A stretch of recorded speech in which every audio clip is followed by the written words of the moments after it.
এত দুর্ভাগ্যজনক ঘটনা হিন্দুদের সাথে ঘটা সত্ত্বেও হিন্দুরাই জাগছে না। হিন্দুরা এ নিয়ে কথাও বলতে চাচ্ছে না কেন? অথচ দেখুন নাজিয়া এলাহি খান, উনি হিন্দুদের কেউ ছিলেন না, উনি জন্মসূত্রে মুসলিম। সানিউর রহমান, নাম শুনেই বুঝতে পারছেন এরা জন্মসূত্রে মুসলিম।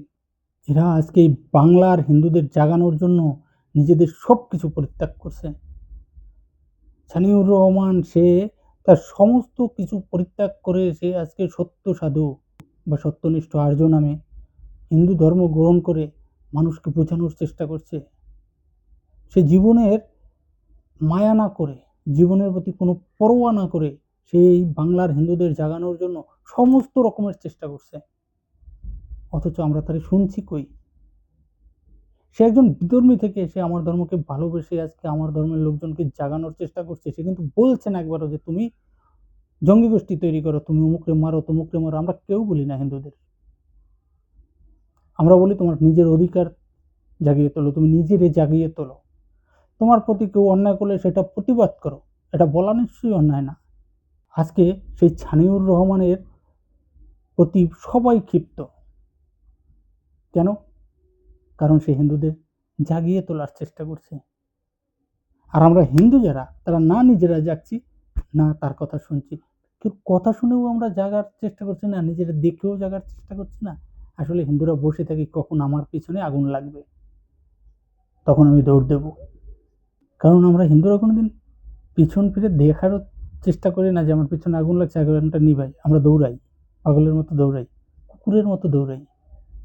কারণ আমরা জন্মসূত্রভাবে কাপুরুষ, আমরা নপুংসক। আজকে বাংলা হিন্দুর থেকে যারা মুসলিম হয়, কনভার্টেড হয়, তারা পর্যন্ত তারা কতটা একতাবদ্ধ থাকে। অথচ ওই ছেলেটা যখন হিন্দু ছিল তখন সে একতাবদ্ধ ছিল না, বা ওর পূর্বপুরুষ বা ওর যারা আছে তারাও কিন্তু আজও একতাবদ্ধ হতে পারেনি। অথচ ছেলেটা যখন মুসলিম হলো সে একতাবদ্ধ হয়ে গেল। হিন্দুদের প্রবলেমটা কোথায়? এটা খুঁজে তো বের করতে হবে। হিন্দুরা সেই প্রবলেমটা কখন খুঁজবে? আর হিন্দুদের এই প্রবলেম নিয়ে যখন নাজিয়া এলাহি খান একজন মুসলিম মহিলা হয়ে সে আজকে এই সত্য সুন্দর সনাতনের পথে এসে হর হর মহাদেব বলে নিজের কথা শুরু করে সমগ্র হিন্দুদের জাগতে বলে, হিন্দুদের প্রতি আসা সমস্ত কটূক্তিকে নিজে ঢাল হয়ে দাঁড়ায়, হিন্দুদের প্রতি যে আক্রোশ মানুষের, যা শত শত বছর ধরে চলে আসছে, হাজার হাজার বছর ধরে চলে আসছে, তাকে প্রোটেক্ট করে সেই নাজিয়া এলাহি খান, যিনি উকিল, একজন শিক্ষিত প্রচুর, তাকে আমরা গুরুত্বটা দিচ্ছি কই? তাকে শুনছি কোথায়? বরং আমরা চেষ্টা করছি তাকে ছোট করার। আমরা এতটাই ছোট লোক আর এতটাই স্বার্থবাদী, নোংরা। চিন্তা করবেন না, দীপু দাস মারা গেছে তো মারা গেছে, থেমে আছে এমন নয়, বা আর কোনোদিন মরবে না। দীপু দাস যেদিন মরছে ওই দিন রাতের বেলায় রাউজানে বাড়ি পড়িয়েছে, মসজিদের মাইকে ঘোষণা দিয়ে সুমন নামে কি এক ছেলের সাংবাদিক, সুমন দে, তার বাড়িতে হামলা করেছে। বাড়ির লোকজন সব পালিয়ে গেছে, সব লুটপাট হয়ে গেছে, ঘর বাড়ি ভেঙে চুরে সব তছনছ করে দিয়েছে। এলাকায়ও ফিরতে পারতেছে না ভয়ে। আর এরকম মাত্র 3টে আপনারা জানেন, এরকম বলতে গেলে রাত শেষ হয়ে যাবে।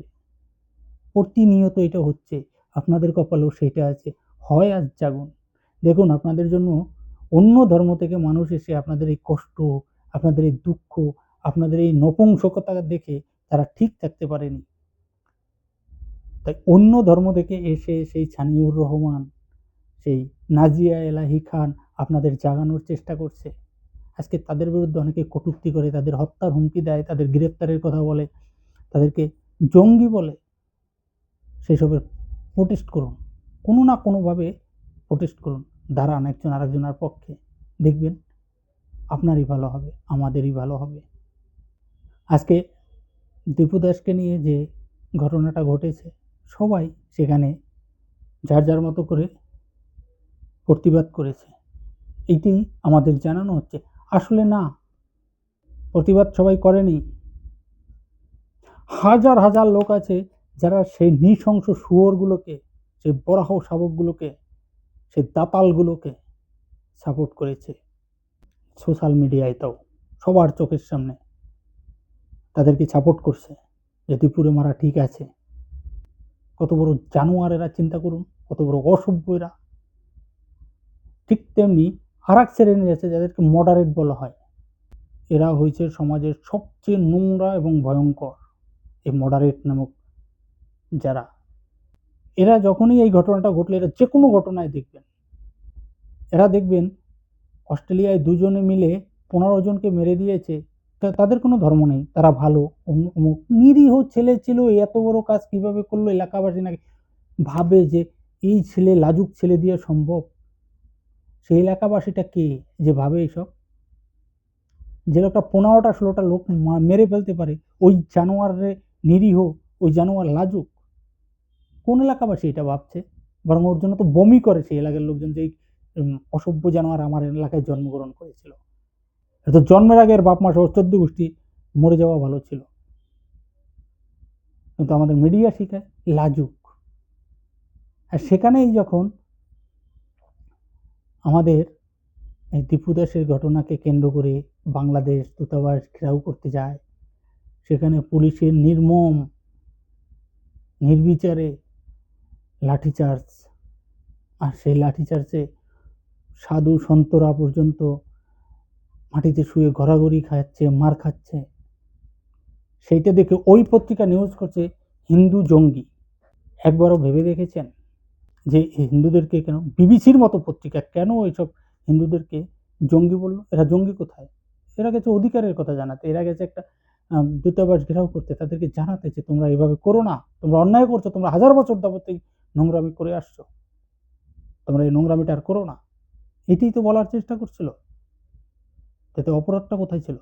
তাদের জঙ্গি বলার সাহস ওরা কোথায় পেল? আর অথচ এই যে হাজার হাজার লক্ষ লক্ষ মানুষ মারছে, তাদের কিন্তু কখনো এরা বলে না যে এর ধর্ম আছে, এ মুসলিম জঙ্গি, এ খ্রিস্টান জঙ্গি, কখনো বলবে না। এরা কেবলমাত্র যে হিন্দু নিজের অধিকারের কথা জানাতে গেছে, পুলিশের বাড়ি খেয়ে যে রক্তাক্ত হয়েছে, তাকে বলতেছে হিন্দু জঙ্গি। পুলিশের গায়ে কি সে আঘাত করছে? তো জঙ্গি হলো কি করে? আর অনুরোধ করছি পুলিশ ভাইদের, যারা এই হিন্দুদের, সাধু সন্তদের আঘাত করলে এটা করো না। তোমরাও তো হিন্দু, কি ভাবো ধর্ম বলতে কিছু নেই? তুমি তোমার বচের নির্দেশ পালন করে অনেক কিছু পেলে, পরবর্তী জীবনে কি মুখ দেখাবে? পরবর্তী জীবনে লজ্জা করবে না তোমার সন্তানদের কাছেও যে তুমি তোমার ধর্মের লোকজনদের সাথে যখন করার কথা ছিল তখন তুমি এগুলো ভাবছো? তোমাদের তো বস আছে, তাদের জীবনই দেখো, যারা শিখিয়েছে তোমাদের এগুলো, তাদের জীবনই দেখো, কেউ ভালো আছে? হিন্দু ধর্মে কিন্তু জন্মান্তর আছে। আজকে লুলা কোরা ট্রেনে কেটে অর্ধেক বেঁচে যায়, এটা হয় ওটা হয়, আমরা চোখের জল ফেলি, ভগবান কেন করলে? ভগবান সবসময় বিচার করে, জানো তো, একটু দেরি করে, কিন্তু তার হিসাবে দেরি নেই, সে সঠিক সময় করে। মনে রেখো, ভগবান মাথার উপর আছে। আজকে আমরা নিরীহ 1000 বছর যাবৎ মার খাচ্ছি, কোনোদিন কথা বলে নেই, আজকে বলতে গেছি আর তোমরা আমাদের আঘাত করলে। আর হিন্দু ভাইদের অনুরোধ করছি, তোমরা এবার জাগো। আমার খুব ভালো লাগছে যে দীপু দাসের জন্য হলেও অবশেষে হিন্দুরা নিজেদের অধিকারের কথা বলতে শুরু করলে, এটা খুব ভালো লাগছে। আজকে হিন্দুদের সাথে যা হচ্ছে খুব খারাপ হচ্ছে, হিন্দুদের ভবিষ্যৎ খুবই খারাপ। বাঁচতে হলে এরকম কেবলমাত্র এর ওর পায়ে ধরে থাকতে হবে। তোমাদের মেধা থাকবে, তোমাদের সব কিছু থাকবে, কিন্তু তোমরা থাকবে অন্যের প্রধানত। ভারত আছে তাই হিন্দুরা এখন পর্যন্ত জায়গায় কাজ করে খাচ্ছ। এই ভারত না থাকলে তোমাদের অবস্থা খুব খারাপ হবে। ইসরায়েল না থাকলে যেমন ইহুদিরা কোথাও থাকতে পারতো না, এটা তোমাদের বুঝতে হবে। ভারত আছে দেখে এই হিন্দুরা আছে, তো ভারতকে রক্ষা করো। চলো সমস্ত হিন্দু এক হয়ে যাই, হিন্দুত্বের জাগরণ ঘটুক, পুরো ভারত হোক রাম রাজ্য। জয় শ্রীরাম। ভগবান আমাদের সবার মঙ্গল করুক। আজকে আমি লাইক, কমেন্ট, সাবস্ক্রিপশন চাইতে আসিনি। আমি শুধু একটা জিনিসই চাই, হিন্দু হিন্দুর পাশে দাঁড়ান, এই জিনিসটা চাই। নমস্কার।